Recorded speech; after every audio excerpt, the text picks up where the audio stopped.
Há tempos a gente queria vê-lo aqui, sabe por quê? Porque, antes de mais nada, você faz parte da televisão. Deixa eu te dar um beijo. Você tá cada dia melhor. Tudo você bem? É linda que como lindo. sempre. Obrigada por ter aceito, Parabéns, viu? tá linda Obrigada, como sempre. obrigada, Chiquinho. Hoje, Chiquinho Scarpa no nosso Abrindo o Jogo. Bem-vindo, Fifito. É. Neide, obrigada mais uma vez. Tô aqui, gente. Que Tá drama. Olha, não morri. É ruim, hein? Ainda de saudade de você. É. Pois é. Mas vamos abrir o jogo hoje com o Chiquinho Scarpa? Vamos resumir um pouco do que é a história de vida de Chiquinho. Olha lá.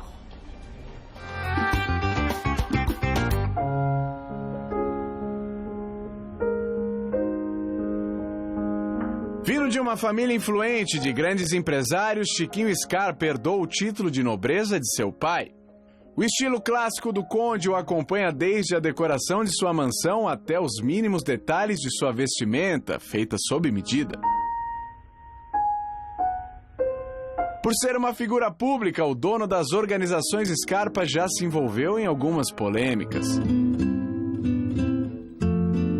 O histórico de sua vida amorosa e a sua fortuna já renderam muito assunto na mídia. E hoje Chiquinho Scarpa vai abrir o jogo e contar tudo sobre sua vida e carreira, agora, no programa Mulheres.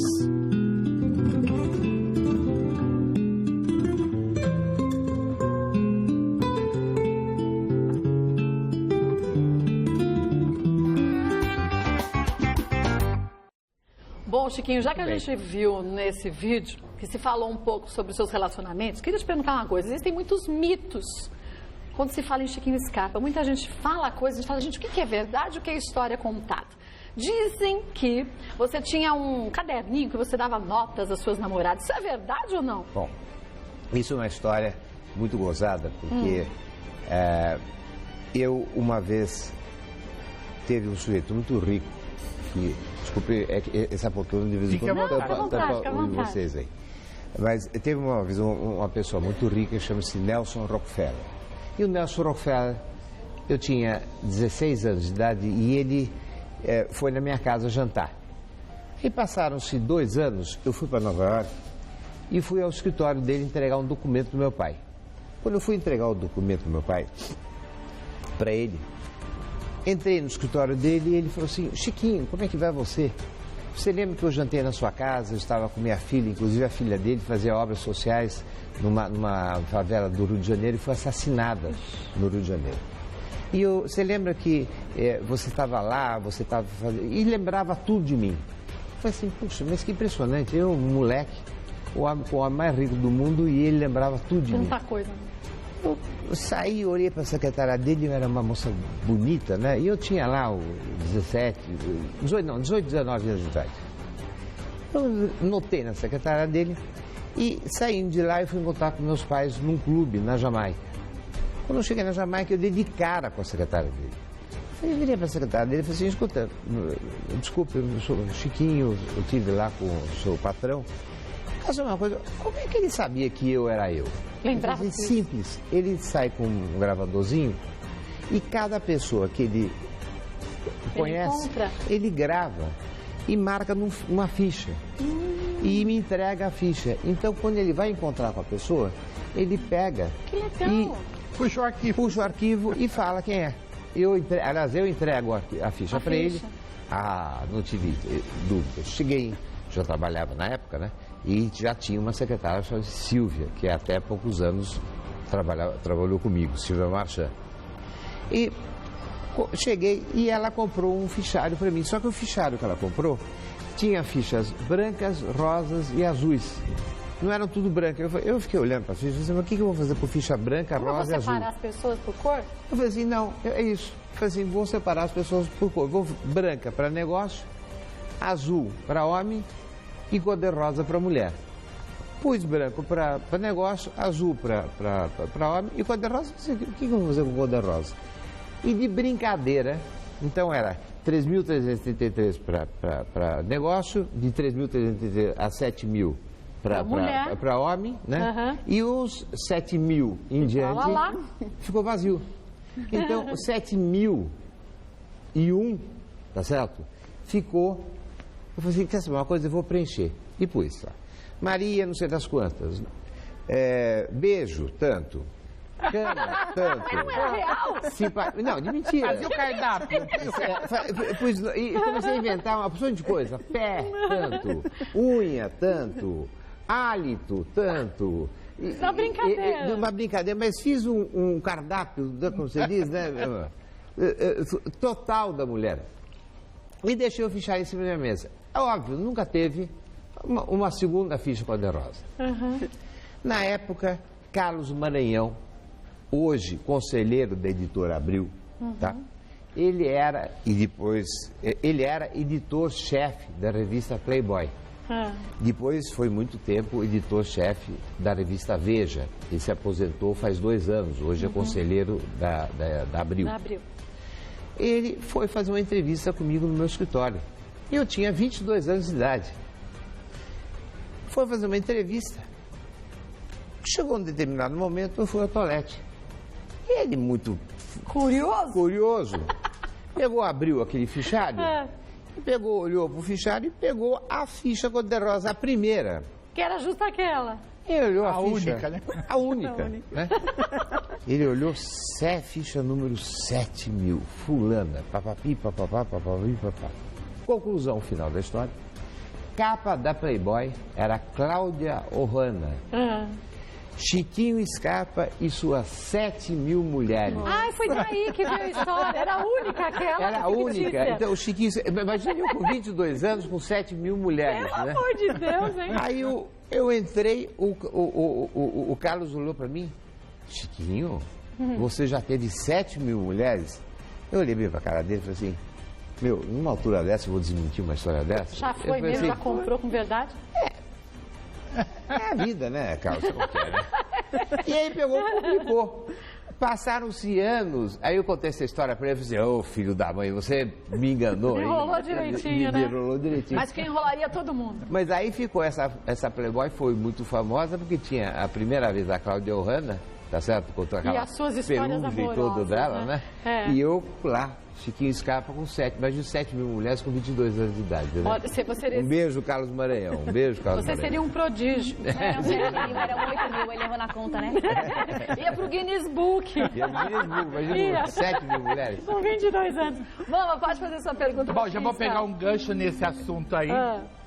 Eu te conheço há muitos anos, desde o TV Mix. Nossa Senhora. Você morava aqui no Maxudi Plaza com o Olavo, o Oliva, Vitor Oliva, né? Que eles viviam aqui. Não, eu não morava, fazia farra. Fazia farra, mas vocês viviam... Eu moro na minha casa hoje, só para esclarecer, eu moro na casa que eu nasci, hoje na Praça Nicolau Scarpa. Olha, que moro lá há 63 anos. Que beleza. Hoje sozinho porque morreu todo mundo.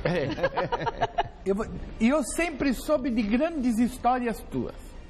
Ou seja, para quem não conhece o nosso querido Conde, é um galhofeiro.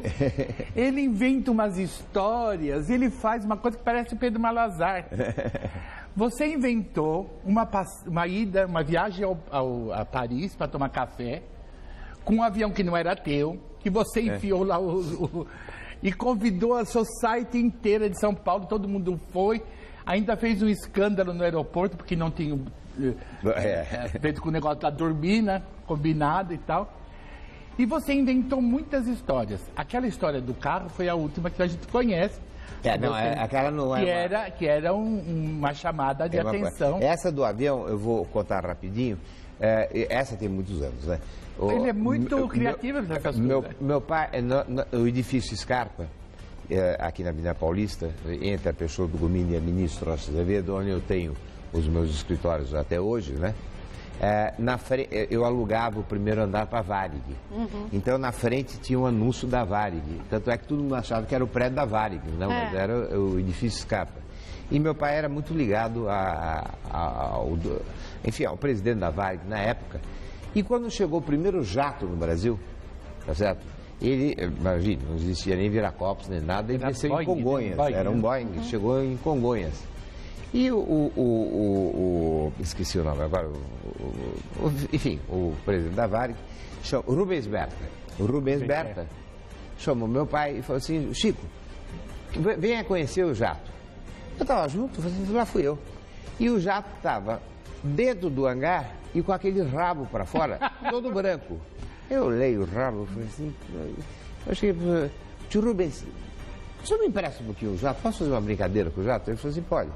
Aí estampei lá organizações escape no rabo do jato, né? E liguei para todo mundo e disse, pessoal, vamos fim de semana para Paris no jato do papai. Bom, eu liguei para todo mundo, aí tinha um amigo meu, o Rob Tully, a mãe do Rob Tully queria ir de qualquer jeito. E falou assim, eu quero ir. Imagine isso em 1970, hein? Tá certo? Eu quero ir. Ferveu com todo mundo. Bom, mas todo mundo... Aí um queria levar o pai, outro queria levar a mãe. Já que era boca livre, né? Era boca livre, mas cada um... Vai pra Paris, pessoal, tudo de graça. Então vamos todo mundo... E não tinha nem visto na época nada. Então, todo mundo vai. Então vamos. Então vamos combinar às 8 horas no aeroporto, papapá. Bom, conclusão, foi todo mundo, aí tinha a coluna social, o Zé Tavares de Miranda também queria ir, e aí fotógrafo. A sociedade paulista toda lá. Aí eu combinei com o meu copeiro, falei assim, você vai pegar uma roupa de comandante, né? Quando eu chegar lá, você vem falar comigo, eu vou te dar uma bronca também, família, etc. Tal. Quando eu cheguei lá, ele veio falar comigo, eu dei uma bronca ali, aí o Rob virou pro meu primo e falou assim, alguma coisa deu errado. Eu falei, gente, deu errado. Uma turbina deu defeito, nós não vamos poder viajar mais. Ai, foi essa história. A mamãe perguntou da história do carro que você disse que ia enterrar no jardim. Então, eu tive... uma das maiores agências do mundo, que chama-se Léo Burnet, veio me procurar por intermédio do Júnior Botura, que é um dos maiores publicitários do Brasil. E o Júnior veio com uma ideia. Falou assim, vamos enterrar seu carro. Eu falei assim, Júnior, você está ficando louco? Não, nós fizemos uma pesquisa e nós escolhemos você topa? Topa. Então, durante uma semana, eu disse que eu ia enterrar um carro de R$1 milhão. E ninguém entendeu nada, né, Chiquinho? Então, ninguém entendeu nada. Então, durante uma semana, imagine, eu fiquei durante, eu acho que um ano, sem poder sentar direito, porque mandaram enfiar naquele lugar 652 mil Bentleys. Até hoje eu tenho um pouco de dificuldade de sentar, porque 652 mil Bentleys dentro lá. Então já pensou, né? Foi uma dificuldade. Mas você achou que fosse causar aquele alvoroço todo? Não, eles já tinham ideia que ia causar. Pra você ter uma ideia, foi a segunda notícia mais divulgada do mundo. Então, a primeira foi daqueles meninos coitados lá do Egito que morreram. Teve um alcance aqui no Brasil de 175 milhões de pessoas. Então, qual foi a ideia? Foi na hora que eu fui enterrar o carro, toda a imprensa estava lá em casa e eu disse o seguinte, gente, existem coisas mais importantes, tá certo, que vocês estão enterrando do que esse meu carro. São seus órgãos. Porque aqui no Brasil ninguém dá valor aos órgãos. E muita gente morre. Na fila, por falta do doador, e muita gente morre sem saber que qualquer um pode ser doador. Então basta você dizer ao qualquer familiar seu que você é doador. A seu irmão, a seu primo, não precisa escrever em carteirinha, não precisa fazer doação, não precisa nada, basta você dizer, eu sou doador. Bom, teve um aumento de 31,5% no primeiro mês, tá certo? A campanha, se tivesse sido paga, teria custado 50 milhões de reais. Então, a Léo Burnet, que foi a agência de propaganda, ganhou 22 leões de ouro em Cannes esse ano por causa dessa campanha. Por causa dessa campanha. Quer dizer, a Léo Burnet realmente foi um sucesso, tá certo? Obviamente, não teve cachê nenhum para mim, tá certo? Entendeu? A Léo Burnet com o Júnior foram, assim, campeões, tá certo? Então, teve uma reviravolta. Mas sabe quem ganhou mais? Isso aí? Quem ganhou muito? As famílias, essas pessoas que estavam na fila, esperando um órgão há muito tempo. Nossa, mas você não tem ideia, Kátia, o revertério que deu, todas as pessoas que me xingaram, todas elas foram pedindo desculpa, entendeu?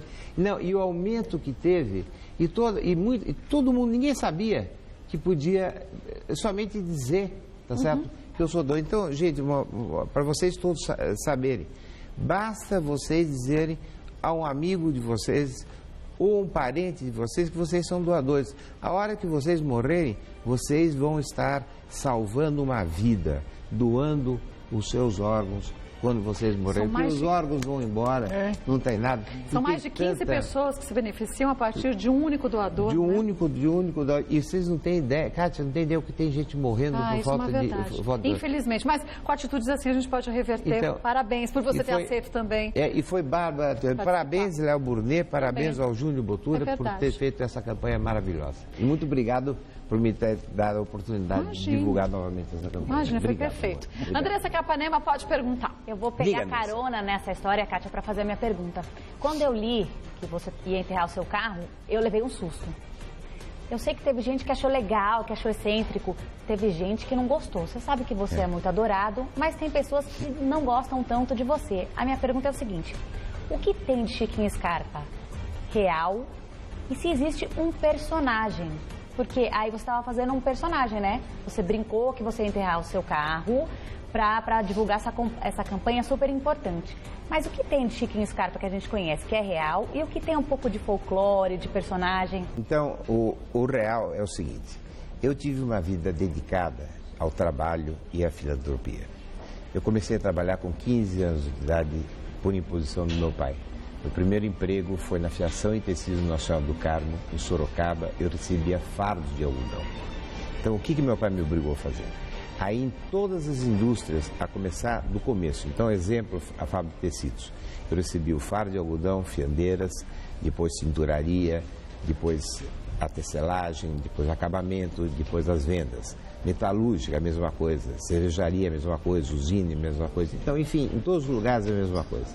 Quando me tornei o presidente das organizações Scarpa, as ordens que eu dava, eu sabia exatamente o que eu mandava fazer, porque eu já estive lá embaixo em todos os lugares.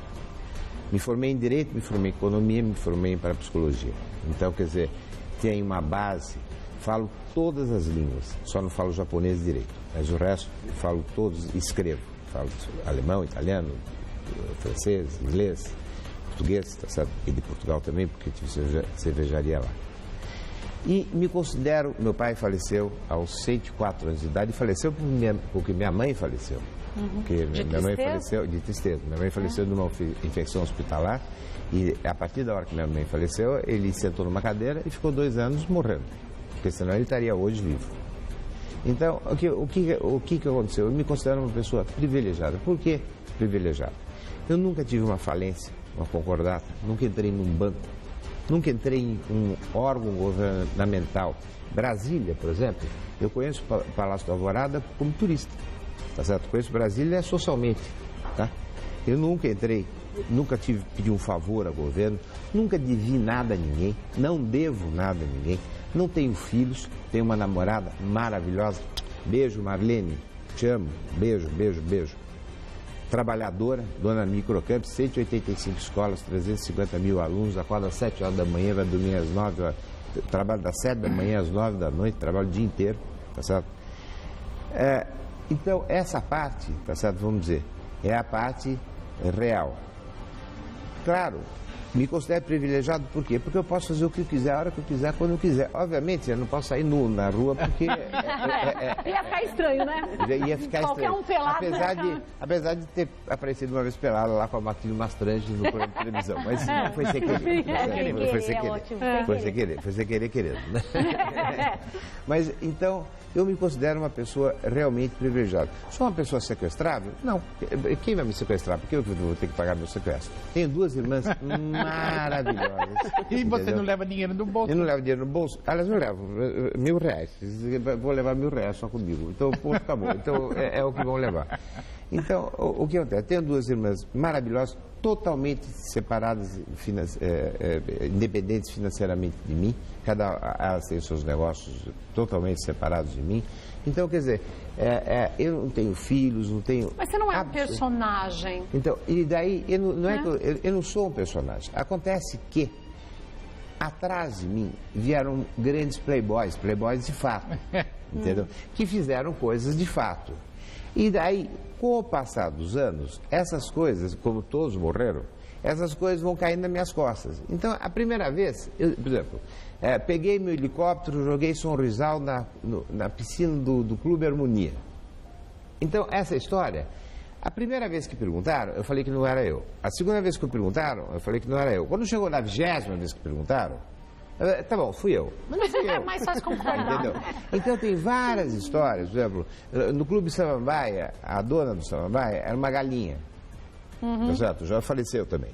Então, o cara pegou um iate, comprou 1000 galinhas e numa festa de fim de ano, escrito Alice, jogou as 1000 galinhas escrito Alice dentro do clube. Entendeu? Perguntaram se foi você. Fui eu. Eu falei que não fui. Fui eu. Há 20 anos estou perguntando se fui eu. Aí chegou no final, bom, fui eu. Entendeu? Então, o folclore está aí. Respondendo a sua pergunta sobre o folclore. Se é um personagem folclore. Entendeu? Então, todas essas histórias, tá certo? Então, por exemplo, eu tinha uma namorada que eu não aguentava mais, que eu trouxe da Inglaterra. Então, ela estava comigo no Copacabana.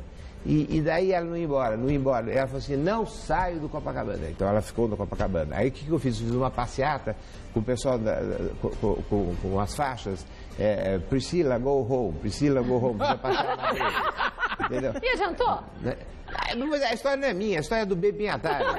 Mas daí perguntaram tantas vezes, eu falei assim, bom, então a história fica minha aqui. Fazer o quê? Entendeu? Aí você pergunta lá, foi, adiantou. Esse é o Pedro Malazarte dele. Aí pergunta 20 vezes. Agora, tem histórias que são minhas. Por exemplo, tem uma história do Amaury Júnior. O Amaury Júnior quase brigou comigo por causa dessa história. Bom, tinha um troféu que a gente recebia todo ano de um jornalista que faleceu já. Daqui a pouco você vai se lembrar o nome, não sei se vocês vão lembrar o nome. Um troféu dourado. O Ataíde Patrés? Não, o Brian Suede. Não, atual. Ele faleceu faz uns 2, 3 anos, que tinha todo... Não é troféu imprensa, é um que a gente ia receber todo ano. Daqui a pouco... Manaia. Não. Daqui a pouco eu lembro, vai. Vamos. Então, o troféu, ele dava aquelas festas enormes com jantar, com colunistas do interior inteiro. Então, eu tinha que ir lá receber o troféu. O troféu ficava 1 quilômetro da mesa que a gente ia. E, então, eu sempre que tinha vontade de ir no banheiro, então eu ficava segurando, assim, bom, agora eu vou no banheiro, tá certo? Que eu já não aguento mais. Então, eu estava assim, morrendo, apertado para ir no banheiro, chamou para chamar o troféu. Você, meu Deus do céu. Aí então, você foi correndo. Aí eu fui correndo. Aí chegou uma repórter do Amaury Júnior, me pega no meio, quando eu estou indo receber o troféu, e pergunta, você tem alguma novidade para mim? Porque sempre o repórter é assim, se tem alguma novidade, quer dizer, não tenho o que perguntar, se tem alguma novidade. Que abrange tudo. Dizer, novidade, às 2h da manhã, no pleno nosso troféu, indo receber o prêmio, por que não perguntou antes? Você tá vendo que eu estou sentado na mesa faz 2 horas lá, esperando Eu estou querendo lembrar o nome do prêmio. Ele antigamente chamava-se Troféu Bandeirantes, depois mudou para... Oh, meu Deus do céu. Daqui a pouco a gente lembra o nome. Bom... Era ele, a mulher, as filhas, eles subiam no palco. No palco. Mas aí você saiu dela com... Bom, daí a menina chama, você tem alguma novidade? Você vai fazer alguma operação? Eu olhei e fiz alguma coisa assim. Pô, uma operação nova que saiu agora, na África do Sul, eu vou fazer a operação na África do Sul. Eu já estava quase... Para lá de Bagdá? Eu falei, você quer saber? Qual é a operação? É uma operação nova que tem, que você pega a canela, corta a canela e coloca 10 centímetros. Como eu sou baixinho, coloca 10 centímetros na canela e você aumenta. E ela. E qual é o nome do médico? Eu lá inventei o nome do médico. E aonde? Cape Town. E ela, Cape Town. E quando é que você pretende fazer a cirurgia? Eu acho que em janeiro. Posso receber o prêmio? Pode. Até logo. Fui. E o Amaury Júnior tinha uma revista chamada Flash. E o editor-chefe chamava-se Haroldo, que estava de férias. O Amaury estava de férias. A menina chegou na revista, procurou. O Amaury estava de férias. O Haroldo estava de férias. Não tinha ninguém. Publicaram a história. Bom, a revista vendeu que nem água. Mas fizeram 2ª edição, recebeu e-mail de tudo que é lado. Essa é de informação falsa, porque... Todos baixinhos queriam fazer... Agora, vai ser burro assim na casa do chapéu, né? Porque escreveu um troço... Então, de vez em quando... Por que não foi checar aquilo? Foi checar. Então, de vez em quando o repórter chega... Perdão. E eu não tenho o que responder, porque os repórteres, de vez em quando, são muito simpáticos, amo todos eles, mas eles são chatos, porque você está no meio de uma festa, o cara chega e... Você tem algum plano? Você está fazendo alguma coisa? Tem alguma novidade? Eu não tenho. Quer dizer, o cara, hoje é terça, o cara encontrou comigo ontem, segunda, e fez a mesma pergunta. Como é que eu posso ter algum plano? É que eu não penso, você é tão rico que você deve ter novidade a cada segundo. A cada segundo. Então, Ele fica pensando em casa, como vou gastar meu dinheiro?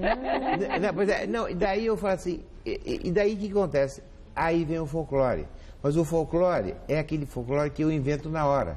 Então, aí vem a criação de anões, vem o escravo. Tá? E o pior... O eunuco, né? E o pior não é isso, que o folclore que eu invento, eu estou no meio da festa inventando, e normalmente, 99% das vezes que eu invento o folclore, eu tomo 20 processos. Entendeu? Então você perde o dinheiro ainda. Então, ainda por cima, no meu folclore, eu me dando tudo. É verdade. Fefito, pode perguntar. Já entrevistei tanta gente famosa na minha vida, mas eu nunca entrevistei um conde, tô até nervoso.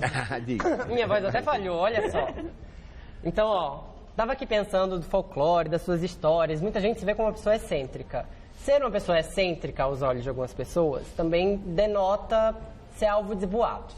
Certo. E você deve ter sido alvo de muitos boatos. Por exemplo, ter se envolvido com a princesa de Mônaco e ter sido processado porque ela precisava ser virgem. Ou Chiquinho é gay, ou Chiquinho já fez não sei quantas cirurgias plásticas. Certo. E por aí vai. Eu vou responder, posso responder? Quero saber qual o boato que mais te irritou. Chiquinho não trabalha, porque todo mundo acha que um playboy, um bom vivant não trabalha. Né? Então, qual o boato que mais te irritou de ouvir até hoje? Qual te chateou mais? Olha, primeiro que nenhum desses 4 aí, tá certo, me chateou e eu nunca, eu não sei se são boatos ou deixam de ser boatos. Então, vamos pela ordem. Em 1948, o Papa Paulo VI, tá certo, deu o título de conde no Vaticano ao meu pai pelas obras beneméritas que ele fez, pelos hospitais e faculdades que aí estão, tá certo? Como o FAP, como Sorocaba, como, enfim. Eu não vou dizer tudo aí, mas tudo que ele deu. Esse título é transmitido de pai para filho, é um título papal, não é um título real. E eu tenho direito, tive direito a esse título quando eu completei 21 anos. E só terá direito a esse título o meu filho, tá certo? Se eu um dia tiver, tá? Eu posso ter filhos. Aliás, deixa eu mandar um beijinho para minha sobrinha Petsy, que faz aniversário hoje. Petsy, um beijo enorme. Ela está grávida, esperando um filho que vai se chamar Francisco. Homenagem ao meu bisavô. Você não pode transformar seu sobrinho em conde? Meu sobrinho não. Tem que ser filho. Droga, já ia te chamar de tio. Conde Fefito. Mas até pode ser, né, Petsy? Até pode ser. O meu sobrinho vai se chamar Francisco, em homenagem ao meu avô, ao meu pai, e acredito eu, até em minha homenagem. Um beijo enorme, Petsy. Muita felicidade para você, Petsy. E um beijo a Rosângela. A Rosângela também, aí do Proença. Um beijo, Rosângela. Bom, então, o título de conde é transmitido de pai para filho, tá certo? Então eu tenho esse título de conde. Você trabalha? A segunda. Eu acho que sim, né? Porque alguém tem que manter toda essa folia que eu faço. Podia ser uma herança gigantesca. Entendeu? Essa folia gigantesca, então eu acho que alguém tem que trabalhar, já que eu não tenho irmãos, não tenho ninguém, então isso... Você toca tudo como sozinho. Eu já disse antes, eu comecei a trabalhar com 15 anos de idade, sim, eu trabalho. Então, a terceira... Gay. Gay. Eu realmente, acho que deve ser uma delícia ser gay, sabia?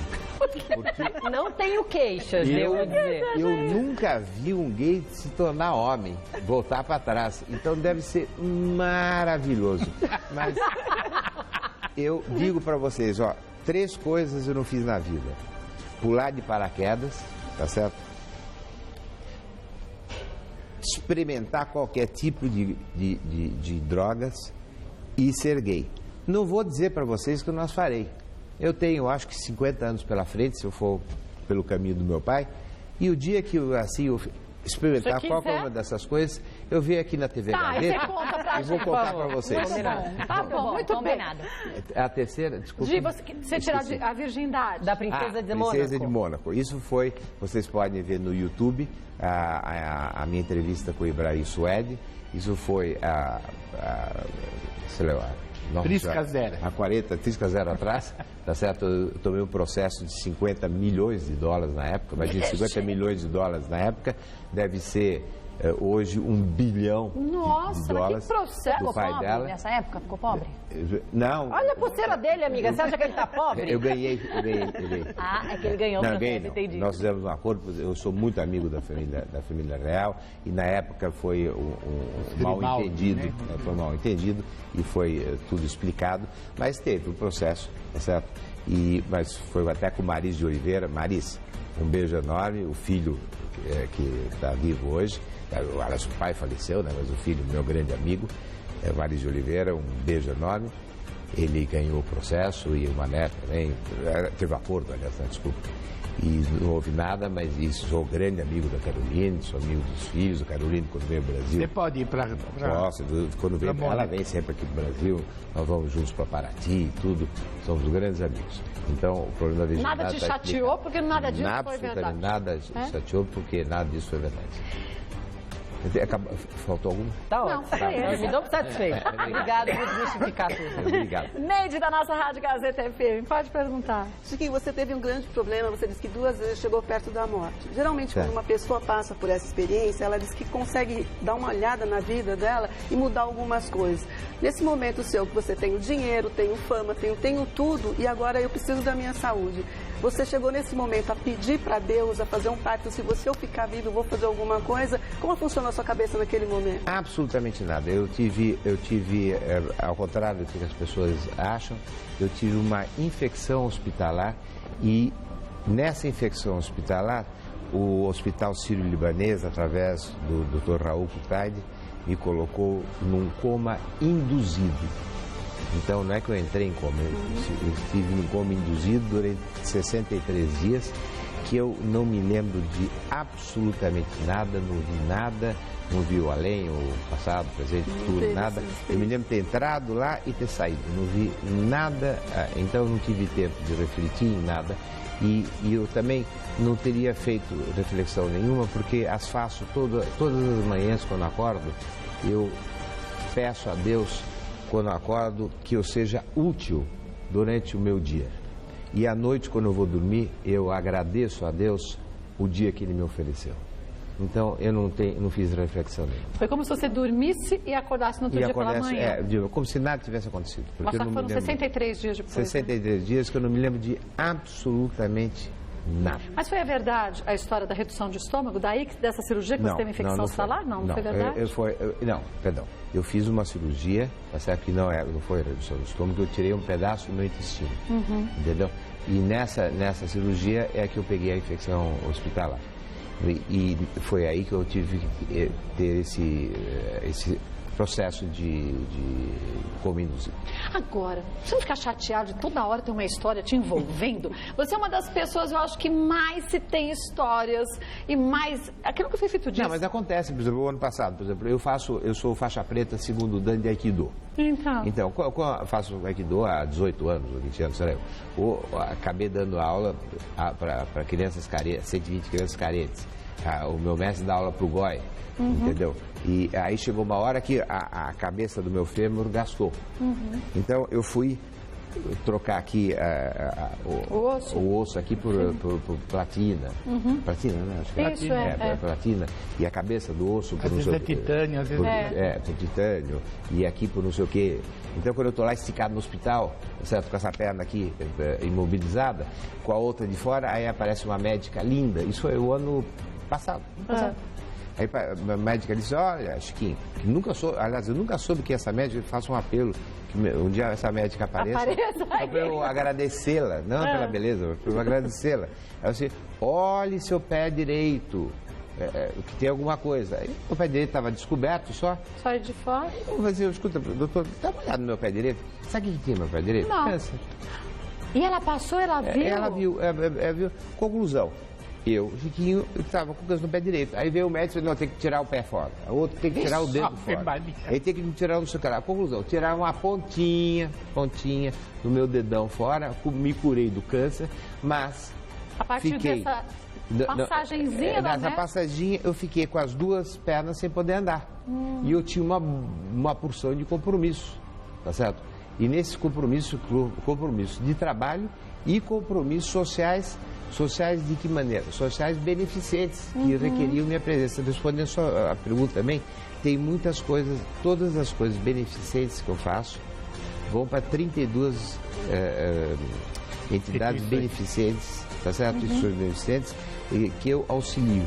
Então, toda aparição minha é paga. Eu não gosto de festa, não gosto de sair, eu gosto dos meus amigos na minha casa, na casa deles. E quando você sai, é para ajudar essas instituições? É para ajudar essas instituições. Então, se você me ver algum show, alguma coisa, eu estou recebendo um cachê e esse cachê vai para a minha agência reverte para essas 32 instituições filantrópicas. Olha, eu acho... Não, desculpe, só terminar. Desculpe, Kátia. E daí eu vi um carrinho tão bonitinho nos Estados Unidos, eu comprei esse carrinho motorizado, que é uma delícia, inclusive pequenininho. E ia todo dia nesse carrinho, nessas festas aí. Para poder cumprir com essa agenda. Com essa agenda. Aí um belo dia encontrei um sobrinho meu, tá certo? Meu sobrinho assim, tio, maneiro, tio. Eu falei assim, pô, maneiro deve estar me elogiando, né? Porque ruim numa festa, tal, papá. Aí minha irmã, Renata, me liga e fala assim, pô, Chiquinho, você sempre dando mau exemplo pro meu sobrinho, pros meus filhos. Por quê? Eu falei assim, por quê? Pô, estão todos de carrinho andando, diz que é moda agora. Inventou a moda. Você inventei a moda de andar de carrinho. Mas eu tô andando de carrinho, com a perna ruim, né? Mas sabe o que eu vou te dizer uma coisa? Eu acho que você é um grande exemplo, porque muitas vezes as pessoas associam quem já nasceu num berço com dinheiro, com facilidades, que simplesmente é um playboy, que não faz nada e só gasta dinheiro. A gente tem exemplos aí, outros fora do país, de pessoas que agem assim, mas você teve uma educação de berço diferente. Aquela história do seu pai lá atrás, fazer com que você trabalhasse, e obrigando a trabalhar para conhecer tudo que depois no futuro seria seu, fez você um homem diferente. Kátia, o que eu acho eu fico muito triste, por exemplo, eu nunca tive jatinho, nunca tive helicóptero, eu nunca tive dinheiro. Então, você veja... Esbanjando, né? Mas nunca. Eu acho que eu vi a cor do dinheiro quando eu tinha, acho que quase 50 anos de idade, entendeu? Então, todas as minhas falas que eu fiz foi sem jato, sem todos. O que eu vejo essa molecada hoje em dia rica, que o pai pega já dá, o menino faz 17 anos, dá uma Ferrari. Você sabe que você vai dirigir uma Ferrari, você tem que ir em Monza, em Maranello, fazer um curso. Senão você sai para a Ferrari e está no poste. Se mata ali na esquina. Então, né? Outro dia eu estive na oficina da Ferrari, tinham 32 Ferraris batidas. Sabe do quê? De molecada, que sai com o cara e pô. E eu vou te dizer uma coisa, não precisa nem ser gente rica. Tem muita gente que não tem condições financeiras, mas que dá mais do que pode, porque acha que isso vai fazer um bem pro filho e isso faz um mal. O bem faz um exemplo como o seu, que o pai e mãe, acho que tem que ensinar os filhos a valorizarem aquilo que vem, para depois dar continuidade no futuro. Tenha você muito pouco. Eu acho que esse é o recado. A educação, em primeiro lugar. Você veja, eu vou citar só um exemplo rapidinho. A sociedade mais fechada do mundo é a sociedade inglesa. Como é que você faz para entrar na sociedade? Você tem que ser culto, inteligente, simpático, alegre, saber de arte. Não adianta, por exemplo, aquele que queria casar com a princesa Di. Lembra? Ele comprou a Harrods, que é a maior loja... Não adiantou nada, né? Que é a maior loja, tudo da rainha da Inglaterra. Tinha um dinheirão. Nunca entrou na sociedade. Nunca entrou. Então, quer dizer, não pode. Tem que vir a partir da educação. Eu queria lhe fazer um convite. Sei que sua agenda é apertadíssima, mas a gente adora ouvir as suas histórias. Eu queria que você voltasse para a gente poder sentar na sala com café. Porque eu acho que você é um grande exemplo, viu? Prazer. Olha, aqui você tem uma das minhas grandes amigas de séculos. E que te adora de coração mesmo, viu? Nós lembramos o nome do prêmio, Super Cap de Ouro. Como que é? Super Cap de Ouro, do Ronaldo Cortes. É verdade. Nós recebemos juntos várias vezes. Queria agradecer demais a sua participação. Muito obrigado, obrigada, viu, Muito obrigado a vocês. Muito obrigado. Obrigada pela entrevista. Fefito. @Fefito no Twitter e no Instagram, mas só me segue se não for mala. Obrigado pela preocupação, porque eu não tava aqui hoje, gente. Tá tudo bem. Mas ele tá aqui, tá vendo? Facebook.com/oficialfefito, vai lá e me curte. E r7.com/mundo da TV, vai lá pra saber tudo sobre o mundo da TV. Quem quiser ficar sempre antenada com as melhores promoções, Rádio Gazeta FM, a primeira do nosso dial, 88,1. Pode acessar o site também, né, Neide? Antes, Cátia, eu vou mandar um beijo pro meu filho que está fazendo aniversário hoje. Guilherme, te amo, parabéns. Que lindo. E o site é gazetafm.com.br, acesse. Obrigada, viu? Mais uma vez, beijo no Beto e todos os locutores da rádio. Andressa Capanema, redes sociais. Instagram, que é Andresa com ZZ Capanema, e no Twitter, que é o @acapanema. Beijo, obrigada, Beijo, Andresa. obrigada eu. Chiquinho, tem rede social? Não tenho. Né? Eu sou Ele a minha rede. É a sua própria rede. Obrigada, sucesso. Te espero mais vezes sempre, viu?